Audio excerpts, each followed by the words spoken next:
2.5 pounder, baby. Not a big one. I just love catching them this way. They get under the shade of these boat docks. Everybody thinks to catch summertime smallmouth that you got to go out in 30, 40 feet or live scope them or do a lot of the fancy hard stuff, and you can.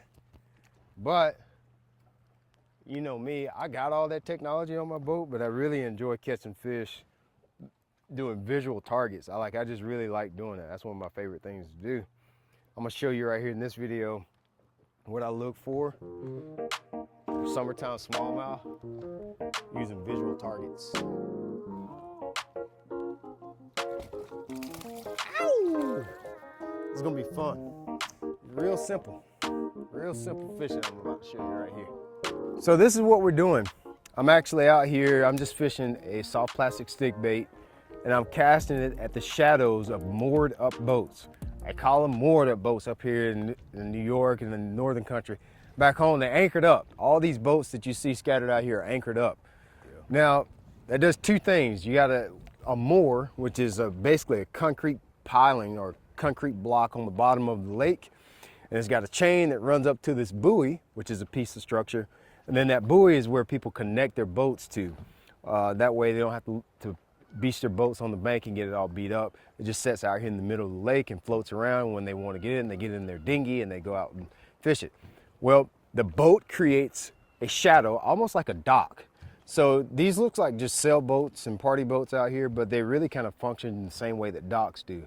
They provide shade for the fish, and it's one of the easiest ways for you to catch a smallmouth bass during the hot summertime of the year. I've caught some big ones doing it. This would be just proof of concept for today. I don't know if we're gonna catch big ones or not. But I'm gonna show you how to do it. It's actually really easy peasy to do. Anybody can do this.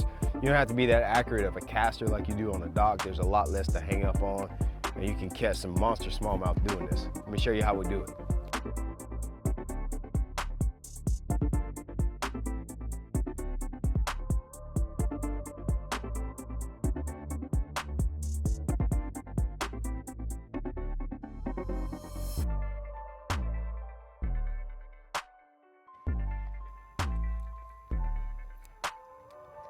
There he is. See what we got here. Uh-oh, Cameron. Uh-oh, he's on that shallow boat, dude. That fish was in like no water. I ain't seen him yet. Oh, he's gonna get in that grass. It's a lot of grass here. It's not that big. Not that big, but it's still fun, dude. It's not like when you cast up there to the shadow of those boats and you feel the line just tighten up all of a sudden. But I can literally see the bottom where I'm catching this fish now in August. You never hear people talk about that, but God, it's so much fun. You can catch just as many doing this as you can out in 30, 40 foot of water. It makes it easier too. Look at those, what was he spitting up? Somebody else's bait, looks like. He spit up a big old worm or something. I think I can swing this guy in here. There we go. It's a good way to take, like if you got a couple kids fishing, because they're gonna be on those boats. It's pretty high percentage, you know, they're gonna be right where they're supposed to be. You can just swing it right up there. You can even make the cast for them. Just let them hold it right. You see the line tightening up, tell them to start reeling. They don't even have to set the hook. A little smallmouth there. We'll throw this guy back here. We got a few more boats in here. What I'm already starting to notice is the fish seem to be hanging around the ones that are a little bit shallower water. What I think that has to do with is a lot of times the shallower the water is, the more shade there is. If you think about, I'll put a blanket over the top of you when you're laying in the bed. You don't want a blanket suspended over the top of you, right? You don't really feel the effects of it. But a shallow water, the shadow's closer to the bottom. I think they just feel a little bit more protected, and they can eat the brim and the perch and the panfish that they're feeding on. It's just easier to trap them in shallow water. So I think that's why these shallower boats are probably better right now. All right, if you look right here in front of me, you see this sailboat. You can see the moor, which is this buoy that's right out the bow of the boat. It's connected to a big block on the bottom of the lake. A lot of times what I'll do is I'll cast at that moor first. Typically, what I've noticed is they usually use the moors or what's connected to the bottom more during the spawn. During the spawn, when the fish are spawning, they actually will bed on the concrete block that's on the bottom of the lake. I typically like to fish boats that are in 15 foot or shallower. These right now are in 7 or 8 foot of water, and there's some scattered grass out here too, which makes it even better. So I'll make my first cast of that. Usually I won't get a bite, like in the summertime, like where we are now, I don't typically get a bite. My next cast is almost always in the shade of the boat. You can see the sun's coming over this way, so my shade is gonna be this side of the boat. I guess that would be the east side of the boat. So I'll make a cast over to that. And most of the time I just let the bait sit there, just let it sink. He's gonna pick it up on the fall. And they're usually pretty aggressive fish. They're sitting under those boats just looking at the brim and panfish and perch. They're swimming around, especially if you got grass. They're just swimming around, feeding on those things, and they're using that boat as an ambush point to feed on that bait.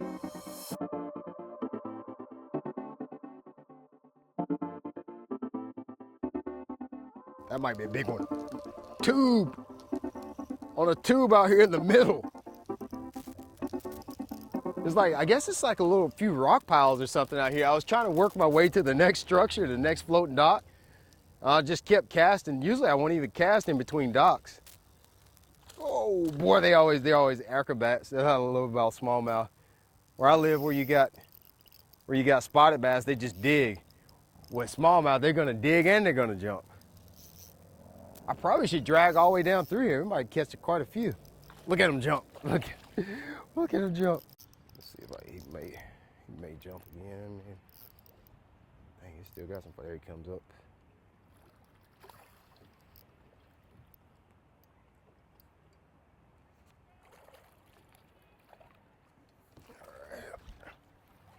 Old school tube, little swingable one here.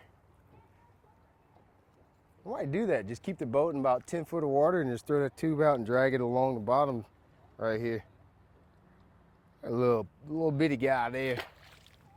This is just an old school tube and a jig head right here.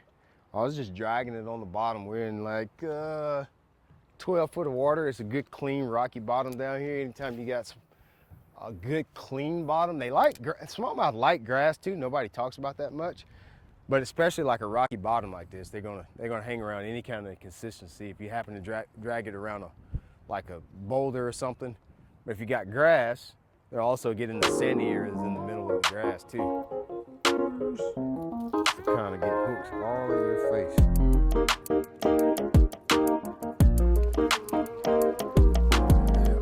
Yeah, it's like there's a few that I can see are following my jerkbait. Like you'll see them back at the boat, but not a single one of them is taking it. None of the good ones, the ones like I just threw back up, come and get it. But finally! Oh, he's just hooked sideways, sorry. He's hooked sideways. He got it in the back of his tail. Let's go. Yeah. My guy said he's got my Signature Series rod. Signature Series 6-stick. You said, what'd you say? Best $120 he's ever spent. Yeah, we both got him out here fishing with him today. I really do love my rod though. It's been a good rod. Dude, that's a 5th ounce head. Yeah? I can count the rocks with this rod. Yeah, you throwing a Ned rig? He's got my color on too, yoga pants. I'm not silly. Yeah, he got my color on too. There's one. Dude, I watch. He's got all my color, my rod. What else? You got my underwear on too? No, I'm just kidding. She laughed. Hey, it's why I laughed. I appreciate you, my guy. Oh, he got the real though. He got the real. Is it a big one? Let's see. We're gonna have a 1-spot tournament. Let's see. They'll follow the jerkbait, but they won't bite it. They'll follow right to the boat, but not get it. Jerkbait. They'll come right up to the boat, but won't take it. Yeah, good ones. Well, I mean, good ones for a play day, not good ones for tournament. Good ones. Oh, Bobby got him with the hook set. That's a better one.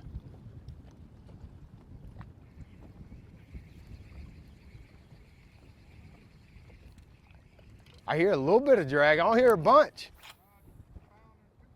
2-pounder? Pound and a quarter. 12-incher. Us? Most of the ones I caught been 8 inches. Get the net, Bobby!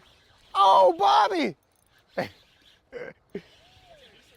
Yeah, that's the best one we had today.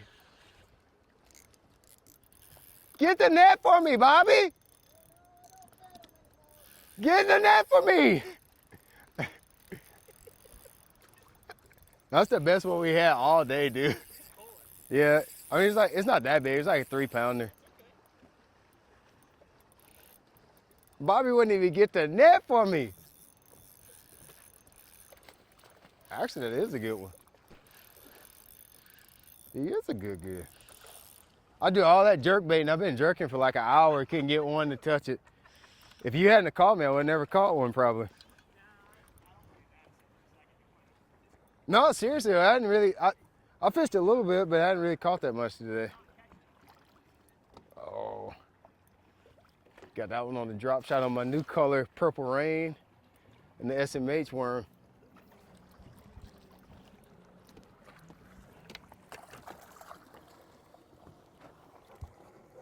Nah.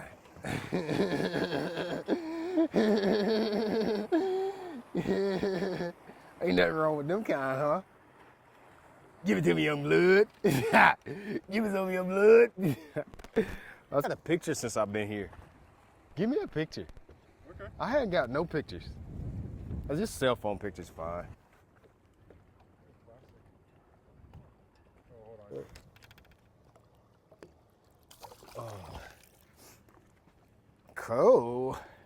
Purple rain, purple rain, purple rain, purple rain. You know the worst of the words? Oh, yeah. I don't.